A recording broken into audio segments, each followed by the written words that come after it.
I remember during the pandemic, like Google was definitely slanted one way when you would search things up, and the information that you would see would be definitely one-sided, right?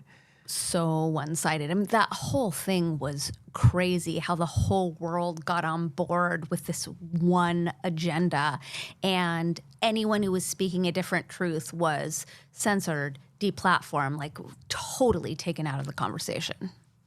Yeah, yeah. America, land of the free, supposedly, right? Supposedly. I mean, that's one of the greatest propaganda slogans in history. How so? Well, I mean, we think that we live in a free country. We think we live in a democracy. We actually live in a constitutional republic, but we haven't lived in a constitutional republic since 9/11 and the implementation of the Patriot Act. We're no longer beholden to the Constitution because we're constantly under emergency powers, which are given to those who are allegedly elected to represent us, but they're really representing the that made it legal for the government to propagandize the American populace.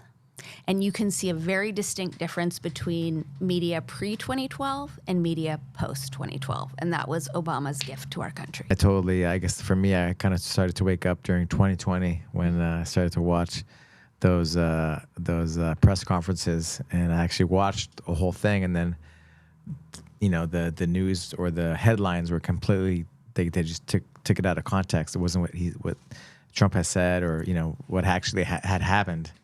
Exactly. It was all twisted. I was like, what the? He didn't say that, you know?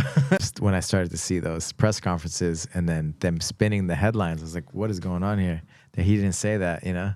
And then it was not what, what the headline said. When I saw how the press was covering Trump, it like that just got all my spidey senses up. Like, wait a minute, this isn't legit journalism. So what do they have against him? And a lot of times when I'm studying like the world situation, I'll just look at the volume of the propaganda, you know, like what happened when Charlie Kirk was allegedly murdered.